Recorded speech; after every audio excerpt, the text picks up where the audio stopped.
नमस्कार नमस्कार। मेरा नाम मुन्ना है। आप सोच रहे होंगे कि इतना बुजुर्ग आदमी मुन्ना कैसे हो सकता है, पर है, मेरा नाम मुन्ना है। मेरे पिताजी मुझे मुन्ना कहा करते थे और मेरे पिताजी के पिताजी यानी मेरे दादाजी मेरे पिताजी को मुन्ना कहा करते थे और मेरे परदादा मेरे दादाजी को मुन्ना कहा करते थे और मैं अपने बच्चे को मुन्ना कहता हूं। खैर, जाने दीजिए नाम में क्या रखा है। प्रश्न ये नहीं है कि मैं कौन हूं, प्रश्न ये है कि मैं यहां क्यों आया हूं। या मैं आया नहीं, मुझे संगम ने बुलाया है। संगम मुझसे कहने लगे कि हम रंगमंच पर कुछ वार्ता करना चाहते हैं, तो आप उसका शुभारंभ कर दीजिएगा और समापन कर दीजिएगा। मैंने भी सोचा चलो भाई, जब पंचकृति के सारे नाटकों में गोपाल सिन्हा शुभारंभ भी करते हैं और समापन भी करते हैं, तो आज मैं ही कुछ करके देख लेता हूं। आपको ये बताना तो भूल ही गया कि संगम ने मुझे यहां क्यों बुलाया है। उसने बुलाया कि आज जो हम रंगमंच पे विचार कर रहे हैं उसके कलाकारों का आप थोड़ा परिचय करा दीजिएगा। तो लीजिए, मैं आपको कलाकारों का परिचय करा देता हूं, और लेकिन पहले विषय तो बता दूं। विषय है रंगमंच और मैं मतलब मैं रंगमंच में आज कहा हूं, तो इसमें सबसे पहले जो आ रहे हैं वो है मिस्टर कुम्मी। हाँ, कुम्मी जी। ये लीजिए, कुम्मी जी आ गए। कुम्मी जी नमस्कार। प्रणाम दादा। और तो मैं आपको कुम्मी जी के बारे में बताना चाहता हूं। कुम्मी जी को अभी रंगमंच में आए हुए 5 से 7 ही साल हुए, लेकिन ये 5-7 सालों में ही उर्मिल कुमार थपलियाल और सूर्य मोहन कुलश्रेष्ठ बन जाना चाहते और दूसरे हैं त्रिवेणी प्रसाद जी। गुड इवनिंग दादा। आओ त्रिवेणी Prasad ji, good evening good evening. हाँ, तो मैं त्रिवेणी जी के बारे में बताना चाह रहा था। त्रिवेणी जी बीएनए से 2 साल पहले ही प्रशिक्षित होकर के निकले हैं। बहुत अरमान लेकर के गए थे बीएनए, लेकिन वहां से निकलने के बाद इनके सारे अरमान धरे के धरे ही रह गए। खैर छोड़िए, जाने दीजिए। और तीसरे हैं त्रिभु जी। त्रिभु, ओ जय भोलेनाथ। त्रिभु जी, जय भोलेनाथ। जय भोले जय भोले जय भोले। हाँ, तो अब मैं त्रिभु जी के बारे में बताता हूँ। त्रिभु जी को रंगमंच में 15 साल हो गए हैं, लेकिन इनको फिल्मों का बड़ा शौक है। कोई भी लखनऊ में फिल्म बनेगी, ये ऑडिशन देने जरूर जाते हैं, चाहे निकले या न निकले, इससे इनका कोई मतलब नहीं है। और चौथे हैं हरि बाबू। हरि बाबू, अरे आइए आइए हरि बाबू, प्रणाम करता हूँ आपको। दादा प्रणाम। चलिए हम हरि बाबू के बारे में भी बता दूं आप लोगों को। हरि बाबू को रंगमंच में 35 साल से ऊपर हो गया है। हाँ, लेकिन ये रंगमंच ऐसे नहीं करते। ये अपने नाटकों को कहीं ना कहीं से स्पॉन्सर करवाते हैं, या फिर संस्कृति विभाग या मिनिस्ट्री ऑफ कल्चर से ग्रांट लेकर के करते हैं, और या फिर जो अपनी रेपेट्री चला रहे हैं उससे कभी कभी कर लेते हैं। हरि बाबू को इतना कुछ होने के बाद भी हमेशा परेशान रहते, हमेशा ये संस्कृति विभाग या मिनिस्ट्री ऑफ कल्चर को कोसते रहते हैं। तो आइए अब इन लोगों की वार्ता हो जाए, उसके बाद मैं फिर आपसे मिलने के लिए आता हूँ। तब तक के लिए नमस्कार। नमस्ते सर। नमस्कार, बैठिए बैठिए। धन्यवाद सर। मैं कुम्मी हूँ, मुझे त्रिवेणी जी ने बुलाया था। जी सर, इन्होंने मुझसे कहा कि आपसे अपनी प्रॉब्लम बताऊं, तो तो मैं इसीलिए यहाँ पे आया सर। सर मैं पिछले 5 सालों से नाटक कर रहा हूँ सर। मैंने 5 सालों में 50 से ज्यादा नाटक कर दिए हैं। मैंने तो 4-5 नाटक लिखे भी हैं और 6-7 नाटकों का डायरेक्शन भी किया है सर।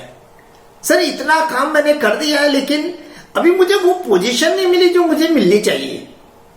मैंने सर वो लखनऊ महोत्सव के अंतर्गत जो आप लोग नाट्य समारोह कराते हैं ना सर, उसमें मैंने 3 बार अप्लाई किया सर, 3 साल तक, लेकिन मेरे नाटकों का सिलेक्शन ही नहीं हुआ। अब पता नहीं क्यों नहीं हुआ सर, आप ही बताइए सर। भाई देखो, लखनऊ महोत्सव नाट्य समारोह में NSD pass out, BNA pass out और बड़े सीनियर डायरेक्टर्स के प्लेज आते हैं। संगीत नाटक एकेडमी अवार्डीज के भी प्लेज आते हैं। तो इनके बीच में आपका प्ले सेलेक्ट नहीं हो पाता होगा, इसीलिए आपके प्ले नहीं रखे जाते हैं। सर वो एसएनए अवार्डी पर मुझे एक बात सर कहनी है आपसे, अगर आप परमिशन दे तो सर। वो सर मैं इतने कम समय में मैंने इतना काम कर लिया सर, तो मुझे लगता है कि एसएनए अवार्ड मुझे भी मिलना चाहिए सर। सर कोई ऐसा शॉर्टकट नहीं है सर कि जिससे मुझे अवार्ड मिल जाए सर? ऐसा कोई रास्ता नहीं है। वो त्रिवेणी कह रहे थे कि आप सब कुछ जानते हैं सर, आपको सारे रास्ते पता है। सर प्लीज अगर कुछ हो जाए सर तो देख लीजिएगा सर, प्लीज। देखो, मेरी नजर में ऐसा कोई रास्ता नहीं है, लेकिन सुनने में आया है कि एक भारतीय संस्था है, अगर आप उसे ज्वाइन कर लेते हैं तो शायद आपको कुछ काम मिल जाए, और हो सकता है 5-6 साल बाद आपको संगीत नाटक एकेडमी अवार्ड भी मिल जाए। बट इसके लिए आई एम नॉट श्योर। मैं तो ये सुनी सुनाई बात कह रहा हूं। Okay sir. सर मैं जाऊं सर? बैठो। अगर रंगमंच को अपनी आजीविका बनाना चाहते हो तो फिल्मी हीरो की तरह उड़ना छोड़ दो। रंगमंच के प्रति समर्पित हो, रंगमंच की बारीकियां सीखो। ये नहीं कि 5 साल में 50-60 नाटक कर दिए, 4-5 नाटक लिख लिए, निर्देशन भी कर दिया। 5 साल रंगमंच के लिए कुछ नहीं होता। 15-20 साल लग करके जब रंगमंच में काम करोगे तभी तुम रंगमंच की सेवा कर सकोगे और अपने लिए जीविका का साधन बना पाओगे। देखो, इस समय के कड़वे घूंट तुम्हें बाद में अमृत के समान प्रतीत होंगे, लेकिन इस समय अगर तुम थोड़े क्षण के लिए अमृत पीना चाहते हो तो जिंदगी भर के लिए तुम्हारे लिए कड़वे घूंट होंगे। इसलिए याद रखो और अपना कर्म करो। कर्म करते रहोगे, सफलता तुम्हारे हाथ से कभी जा नहीं सकती। जी सर। गुड इवनिंग दादा। गुड इवनिंग, बैठिए। हाँ त्रिवेणी जी, आप तो बीएनए पास आउट है, आपको क्या प्रॉब्लम है? Sir I am very much in trouble. क्या करूं सर, समझ में नहीं आता। 2 साल हो गए मुझे बीएनए पास आउट हुए। सर जब मेरा एडमिशन हुआ था बीएनए में तो बस मुझे तो सर ऐसा लगा कि जैसे मैं आसमान की ऊंचाई पकड़ ली। बस कुछ साल बाद बीएनए से निकलूंगा और सीधे मैं एनएसडी करूंगा। एनएसडी से निकल करके मुंबई वाले मुझे हाथों हाथ लेंगे और कुछ समय के बाद मैं सलमान खान, शाहरुख खान, आमिर खान, अमिताभ बच्चन उनके लेवल पे आ जाऊंगा। लेकिन सर बीएनए करने के बाद और बीएनए की पढ़ाई के दौरान मुझे ऐसा लगा बड़ी पॉलिटिक्स है सर। मैं तो बीएनए की पॉलिटिक्स से परेशान हो गया सर। उसके बाद मेरे सारे अरमान चूर हो गए सर। बीएनए निकलने के बाद मुझे यहाँ के लोकल ग्रुप्स वाले तक मुझे कोई काम नहीं देते। नहीं बीएनए की कोई अपनी स्कीम है कि हम पास आउट स्टूडेंट्स को 2-3 साल तक तो कम से कम कहीं इधर उधर भटकना ना पड़े। यह हालत हो गई सर कि दूसरे छोटे छोटे ग्रुप्स भी हमको बुलाते तक नहीं है। हम कहाँ जाए सर, बताइए आप। कुछ ऐसा करिए सर कि बीएनए में कम से कम वहां के पास्ट स्टूडेंट्स उनके लिए कुछ बीएनए करे। क्या करे सर, मेरी तो सारे अरमान चूर हो गए। मैं घर से झगड़ा कर करके मैंने बीएनए ज्वाइन किया था। मेरे फादर नहीं चाहते थे, मेरी मदर नहीं चाहती थी कि मैं बीएनए ज्वाइन करूं, मैं थिएटर करूं, लेकिन क्या करूं सर, मैं बहुत टेंशन में हूं सर। सर आप ही लोग कुछ कर सकते हैं, करिए, कम से कम हमें नहीं तो हमारे आगे आने वाली पीढ़ी के लिए तो कुछ हो जाए सर। देखो त्रिवेणी, मुझे कहते हुए बहुत ही दुख होता है कि पद्मश्री राज बिसारिया जी ने जिस उद्देश्य के लिए बीएनए को बनाया था वो उद्देश्य कभी पूरा नहीं हो पाया, क्योंकि किसी भी डायरेक्टर ने या किसी भी चेयरमैन ने बीएनए के लिए कभी सोचा ही नहीं। जो भी डायरेक्टर या चेयरमैन आया उसने अपने हिसाब से काम किया, उसने स्टूडेंट्स के बारे में सोचा ही नहीं, उसने बीएनए को बढ़ाने के बारे में सोचा ही नहीं, स्टूडेंट्स को केवल यूज किया बस। मैं तुम्हें एक बात बताता हूं। एक बार अंकुर जी आए थे लखनऊ और उन्होंने ऐसी बात हो रही थी तो उन्होंने मुझसे कहा कि संगम, मुझे ऐसा महसूस होता है कि बीएनए करने के बाद एनएसडी नहीं करना चाहिए, क्योंकि दोनों ही तो इंस्टीट्यूट थिएटर के इंस्टीट्यूट है, लेकिन बीएनए करने के बाद बच्चे एनएसडी जाना चाहते हैं। क्यों? क्या वो जिंदगी भर पढ़ते ही रहेंगे? बात उन्होंने सही कही थी। क्या है, जितने भी लोग आए यहां पर वो राजनीति का शिकार हो गए। स्टूडेंट्स के बारे में किसी ने कुछ नहीं सोचा। अगर सोचते तो शायद आज बीएनए की वो दशा ना होती जो आज है। उत्तर प्रदेश सरकार की भी कोई ऐसी स्कीम नहीं है कि बीएनए से पास आउट होने के बाद हम लोगों को कहीं कुछ नौकरी मिल सके। सर, हम लोगों का कोई भविष्य नहीं है। अगर आप लोग ट्राई करेंगे, गवर्नमेंट के ऊपर दबाव डालेंगे तो शायद कुछ हो जाए। प्लीज कुछ ऐसा करिए ना कि बीएनए से निकलने के बाद हम लोगों का भविष्य अंधकारमय तो ना हो। सरकार चाहे तो सब कुछ कर सकती है।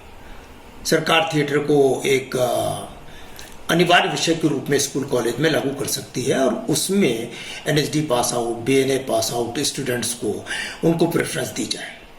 उसके अलावा बीएनए से निकलने के बाद स्टूडेंट्स को 1-1.5 साल तक बीएनए अपने खर्चे पर उनको प्रोडक्शन फीस और स्टूडेंट्स की डायरेक्शन फीस दे करके उनको अन्य शहरों में, गाँव में भेजे। इससे एक तो संस्कृति को बढ़ावा मिलेगा, दूसरा कम से कम 1-1.5 साल तक स्टूडेंट्स जो है वो निश्चिंत रहेगा कि मैं यहाँ से निकला हूँ तो अभी मैं जब तक जॉब खोज रहा हूँ तब तक मुझे चिंता करने की जरूरत नहीं है। ऐसा तो कर ही सकते हैं ना। Good evening sir. Good evening. May I sit here sir? Be seated. Okay, thank you sir, thank you, thank you. Myself sir Tribhu Narayan sir. Sir मैं इधर को 15 ईयर से सर थिएटर करती सर। मैंने 50 फिल्म्स में भी काम किया sir. You do not know me sir? No my dear. Very strange sir. Basically I am from Madras sir, but since birth I am here. Even then my Hindi is not correct sir, but it's not my mistake, it's a mistake of Hindi sir. मैं आपके पास अपनी problem लेके आती sir. Sir problem ये है, जो UP में मुंबई वाली फिल्म बनाते सर वो तो ठीक ठाक होता सर, लेकिन ये जो यूपी का प्रोड्यूसर फिल्म बनाती ना सर वो बहुत डीच करती सर, बहुत डीच करती है। वो आर्टिस्ट को पेमेंट तक नहीं देती सर। कई बार तो ऐसे होती सर, वो कई क्रेजी आर्टिस्ट से पूछती कितना पैसा लगाएगा और उनसे 1 लाख से 5 लाख रुपीस तक वो वसूल लेती सर। उनको बोलती कि तुमको बहुत अच्छा रोल मिलेगा, हीरोइन के साथ रोल मिलेगा सर। वो बेचारा सर क्या बोली सर, वो बेचारा अपने घर से पैसा लगाते सर। उसके बाद जब और आर्टिस्ट पेमेंट मांगते ना सर, उनको बोलती सर कि फिल्म बनने के बाद हम तेरे को पेमेंट दे देंगे, और जब फिल्म बन जाता है ना सर उसके बाद वो भाग जाते सर। वेरी प्रॉब्लम सर, सब आर्टिस्ट को ही टीच करते सर।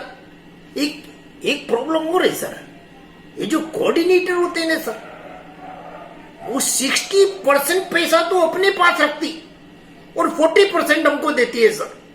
हमने सर 50 फिल्म से ज्यादा फिल्मों में काम किया सर, पर आज भी हमारा हालत वैसे का वैसे ही है जैसे था सर। अब आप ही बताइए ना, इधर को फिल्म भी बनना बंद हो गया सर, हमको तो खाने का बहुत प्रॉब्लम हो गया sir. Sir, if you can do something for me sir, please do. I am sir very much in trouble sir. I am very much in trouble sir. Dhruv ji, don't worry. हमारे कलाकार association के उपाध्यक्ष श्री राजेश जायसवाल जी, वो हर जरूरतमंद कलाकार को 3000 रुपीज पर मंथ दे रहे हैं। आप ऐसा करिए कि आप अपना पूरा डिटेल, अपना अकाउंट नंबर और आरटीजीएस नंबर, ये सब आप लिखा दीजिए, आपको पैसे मिल जाएंगे। आपको परेशान होने की कोई जरूरत नहीं है। नमस्कार संगम भाई।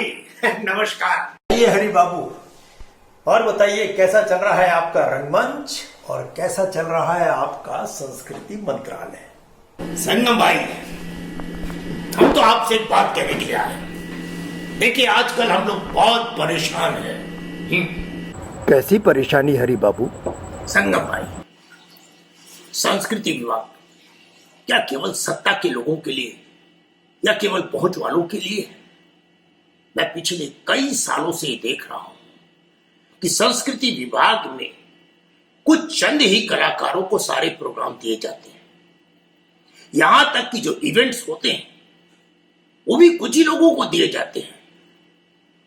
और मुझे तो ऐसा लगता है कि ये इसलिए दिए जाते हैं कि या तो उनकी सेटिंग है या शासन तक उनकी पहुंच है।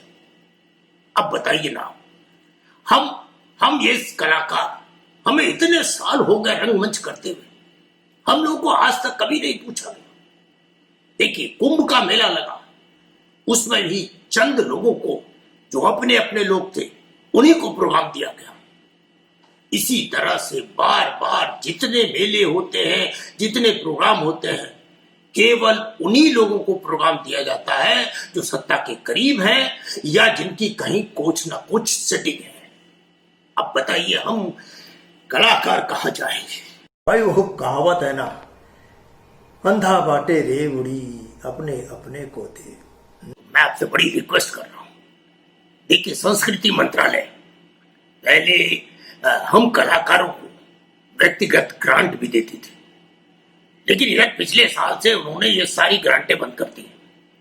अब आप बताइए, कलाकार कहाँ जाए?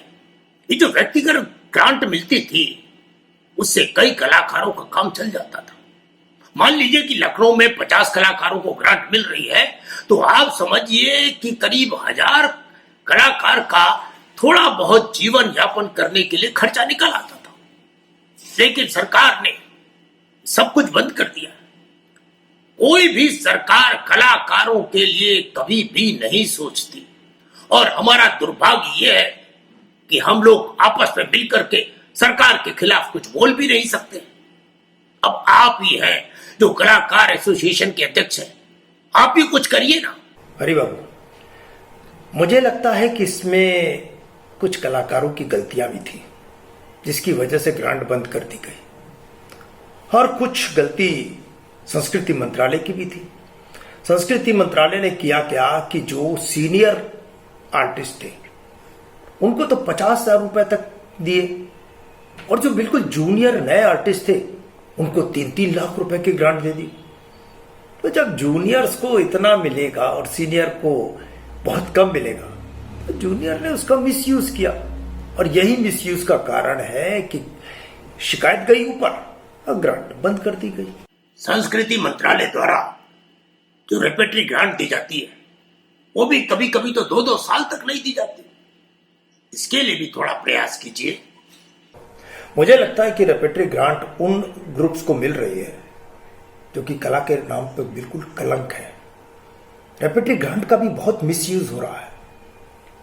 एक कलाकार के लिए 6,000 रुपए की ग्रांट मिलती है, लेकिन ये ग्रुप 1,000 या 2,000 रुपए आर्टिस्ट को देते हैं और उससे 6,000 रुपए पे सिग्नेचर करवा लेते हैं। बेचारा निरीह कलाकार वो 1,000 2,000 पा करके भी संतुष्ट हो जाता। कितना मिसयूज है। संगम जी, एक बात मुझे आपसे कहनी है। वैसे मैं कहना तो नहीं चाहता था, लेकिन सोचा जब बात चली है तो कह ही देता हूं। देखिए, संस्कृति मंत्रालय हो या संस्कृति विभाग हो, कोई भी कलाकारों के भले के लिए कुछ नहीं सोच रहा है। अभी कुंभ मेला लगा था पिछले साल, उसमें करोड़ों रुपया खर्च कर दिया गया। गंगा उत्सव हुआ, उसमें भी करोड़ों अरबों रुपया खर्च कर दिया। लेकिन ये निरीह कलाकारों के लिए इस समय लॉकडाउन के टाइम पर कोई सोच ही नहीं रहा है। अरे कम से कम सरकार कुछ भी करती है तो हम कलाकार तो मस्त मौला टाइप के हैं, हम लोग तो वैसे ही जी लेते हैं। लेकिन हम भी तो अपेक्षा रखते हैं, है तो हम भी इंसान ना। क्या हमारे लिए क्या सरकार कुछ नहीं कर सकती? ये हमारा बहुत बड़ा दुर्भाग्य है। संगम भाई, अब आपसे बड़ी आशा लेकर के आए हैं। देखिए, कुछ कर दीजिए, प्रयत्न कीजिए। होना ना होना तो ये सब ऊपर वाले के हाथ में है। देखिए, मैं आप लोगों से एक बात कहना चाहता हूं। इस देश में जब तक भ्रष्टाचार खत्म नहीं होगा, कलाकारों के लिए कुछ नहीं हो सकता। मैं आपको इसका एक उदाहरण देता हूं, संगीत नाटक अकेडमी का। अब आप देखिए ना, संगीत नाटक अकेडमी में अभी पिछले साल ही 2 करोड़ रुपए के करीब आया था। मेंटेनेंस के लिए आया होगा और हॉल के लिए आया होगा। लेकिन हुआ क्या, हॉल की स्थिति आज भी ज्यों की त्यों है। उस हॉल में लाइट्स बहुत कम है, साउंड सिस्टम बिल्कुल नहीं है और हॉल की कुर्सियों की भी कंडीशन बिल्कुल अच्छी नहीं है। लेकिन जो इतना पैसा आया उसका यूज क्या हुआ? उन्होंने अपने अपने कमरे सजा दिए, अपने लिए नई नई कुर्सियां ले ली और बाहर बहुत बड़े लॉन में 40 लाख से ऊपर तक का उन्होंने जो है सोलर सिस्टम वाली लाइटें लगवा दी। क्या यूज था? आज अगर संगीत नाटक अकेडमी को कोई जानता है तो केवल संत गाडगे प्रेक्षागृह की वजह से जानता है। लेकिन वो संत गाडगे के बारे में कोई नहीं सोच रहा। क्यों? क्योंकि वो तो कलाकारों के लिए है ना। इसलिए मैं कहता हूं कि कलाकारों के लिए कोई सोचता ही नहीं है। और इसके लिए हम कलाकारों को ही सबसे आगे आना होगा, वरना हम लोगों का भविष्य बिल्कुल अंधकार में है। भ्रष्टाचार तो हमारे खून में बस गया है।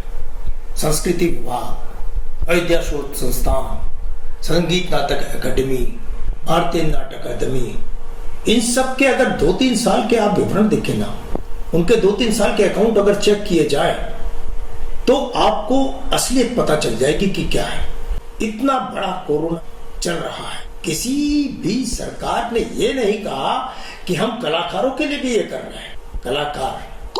कलाकार जो देश की संस्कृति को बचा के रखता है।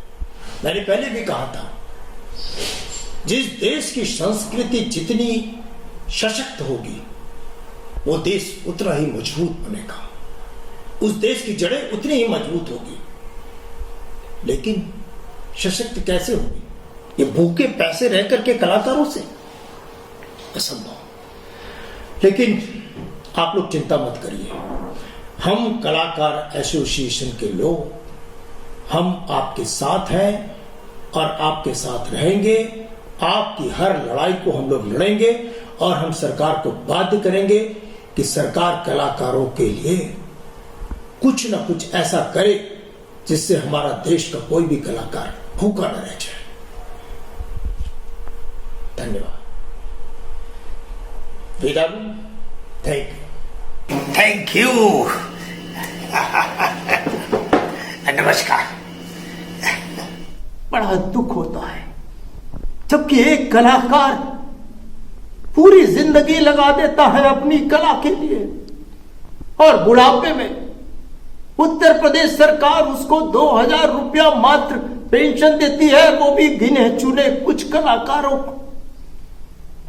जहां सरकारी कर्मचारियों को लाख लाख रुपए तक पेंशन मिलती है, वहां हम इन जैसे कलाकारों को क्या मिलता है? कुछ नहीं मिलता।